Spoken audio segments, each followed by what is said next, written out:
And another foreign policy win for the Trump administration is, again, you were one of the few political commentators, Ami, who picked precisely what Trump was doing when he said he'd take over Gaza, move out the population, rebuild it. You understood the strategy, and overnight, Arab leaders adopted an Egyptian reconstruction plan for Gaza. And that's going to cost some $53 billion, and it will avoid Trump's plan of displacing Palestinians from the area. So, as you said, Ami, it's all about outcomes. Thank you for acknowledging that, Rita. Yes, of course, that was the play. Look, again, for a sports analogy, when you play sports, when you run a play that's working, good coaches run it over and over and over again until the defense can figure out a way to stop it, okay? Trump's playbook is go crazy, right? Just do the crazy until they figure out what you're doing, and nobody has, right? Otherwise they would stop it, but they haven't. And when he said, I'm going to rebuild and I'm going to throw them all out and I'm going to build hotels, they believed it. And what did he do? He, like when he got the Europeans to pay more for self-defense when it comes to Ukraine, he now got the regional players who have a vested interest in what's going on to pony up the money. Enough. Why should America fund this when it's the people living in the area who have to deal with this issue?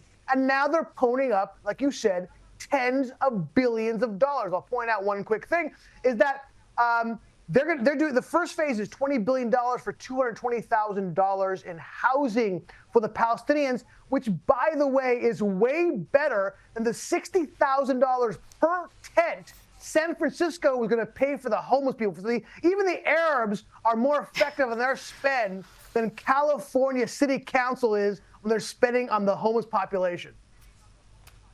Everyone's more effective than California.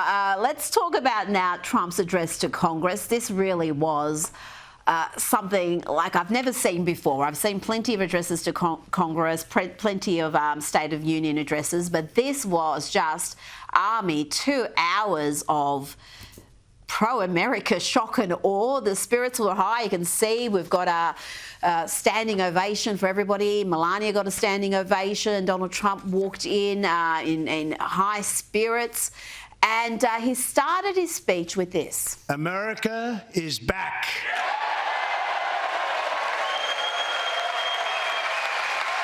Six weeks ago, I stood beneath the dome of this Capitol and proclaimed the dawn of the golden age of America.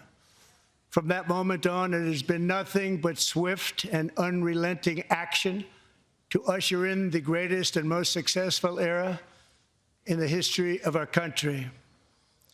We have accomplished more in 43 days than most administrations accomplished in 4 years or 8 years, and we are just getting started. Oh, American spirit, the confidence, the dream, and the Democrats, I've got to say, were determined to disgrace themselves, Ami. I'm interested in your take on this. There was a loud booing at the very start. They were hissing like alley cats. And listen to the interruption here and then the response from the rest of the folks there who started a USA chant. We won the popular vote by big numbers and won counties in our country.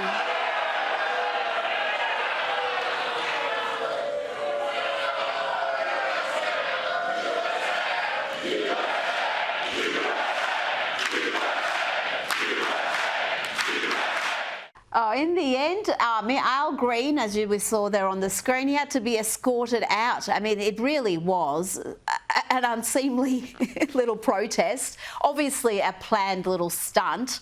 But how did you think the Democrats went there? Because they wouldn't even clap, they wouldn't even acknowledge all those emotional moments where there's victims of crime there who are being acknowledged, where there's heroes being acknowledged, where there's a little kid who's survived brain cancer and is being made an honorary member of the Secret Service. They couldn't even bring themselves to put a smile on their faces and clap for that. Yeah, Al Green being tossed out.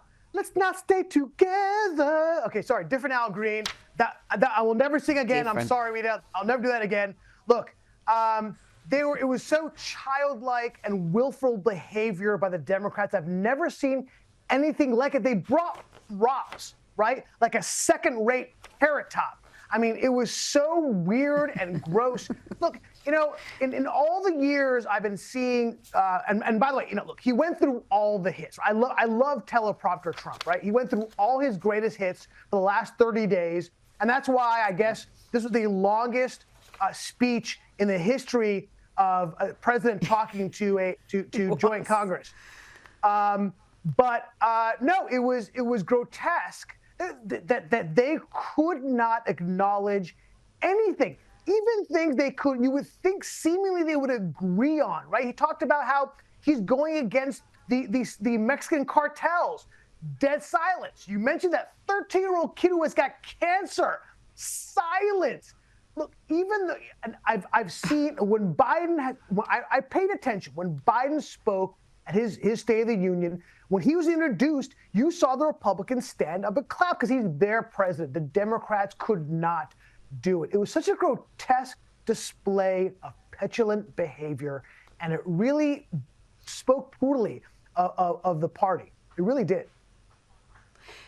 It did, and I think they're going to pay a price for that. I think it was just a miscalculation again. You've got to pick your battles, and if he's praising or acknowledging heroes, people who are universally admired or there's universal sympathy for them, why would you set yourself aside from that? It's just anti-American. Now, Trump did boast about his administration's achievements, including on the illegal immigration crisis. Illegal border crossings last month were by far the lowest ever recorded, ever. And he called on the Democrats to be on the pro-America team. And I look at the Democrats in front of me, and I realize there is absolutely nothing I can say to make them happy or to make them stand or smile or applaud. Nothing I can do. I could find a cure to the most devastating disease, a disease that would wipe out entire nations, or announce the answers to the greatest economy in history, or the stoppage of crime to the lowest levels ever recorded. And these people sitting right here will not clap, will not stand, and certainly will not cheer for these astronomical achievements. They won't do it, no matter what. Five times I've been up here. It's very sad. That shot of them sitting there with sour looks on their faces, holding up their little signs, Musk steals. I mean, really, that's about the most incoherent sight I can imagine. Ami, he succeeded there in painting the Democrats as being against not just his success, but America's success. He brilliantly put them in a box, right? He really put them in a trap, and they walked right into it, right?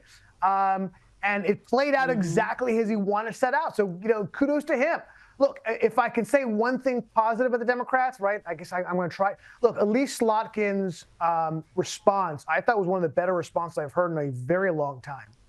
But she stood, what's funny was that she stood in direct contrast to what we saw in the chamber. That's the thing. It didn't comport to the behavior we saw by the Democrats. It almost sounded like she wasn't a Democrat, right? That was so interesting about it.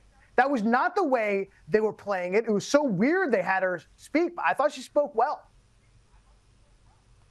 Well, there was a lot of standing ovations. I stopped counting them because I lost track. There was someone I'm sure would have kept a count, but Elon Musk was acknowledged. He got a big call out. It's obvious that Trump is happy to elevate him. There's no jealousy there, like the media's pretending that there's some sort of rivalry there and he hates the attention Elon Musk gets. He elevates Elon Musk at every given opportunity, and he read out some of the savings that Elon's team has made and some of the programs they've axed. $45 million for diversity, equity, and inclusion scholarships in Burma. $40 million to improve the social and economic inclusion of sedentary migrants. Nobody knows what that is. $8 million to promote LGBTQI+. in the African nation of Lesotho, which nobody has ever heard of. $60 million for indigenous peoples and Afro-Colombian empowerment in Central America. $60 million. $8 million for making mice transgender. And he hit on the big stuff. He read out the letter from President Zelensky. It was a very polite, respectful letter, I've got to say, very different to his conduct in the Oval Office. So that was another big win. And we talked about DJ. That was really, I thought, one of the really heartwarming moments that you'll remember from this address to Congress. Joining us in the gallery tonight is a young man who truly loves our police. His name is DJ Daniel. He is 13 years old, and he has always dreamed of becoming a police officer. 2018, DJ was diagnosed with brain cancer. The doctors gave him 5 months at most to live. And tonight, DJ, we're going to do you the biggest honor of them all. I am asking our new Secret Service Director, Sean Curran, to officially make you an agent of the United States Secret Service. Oh, it was adorable, and he gave a big hug to the Secret Service chief. I know you can be rather cynical, Ami, but even you must have just got a warm glow watching that. What? Come on, Rita. No, look, I'm not an ad. I'm not heartless. I mean, look, the truth is, you don't like the Democrats who sat there and refused to clap that poor boy who has just done such enormous work battling this awful cancer, and he's defied all the odds, and he was so happy to be there, and they couldn't even just put their hands together for him. Rita, I gotta be honest, I was kind of jealous. I want to be a Secret Service agent. But he deserves it more than me, so fair enough. We all do. We all do, Ami. Ami Horowitz, thank you so much for your time tonight.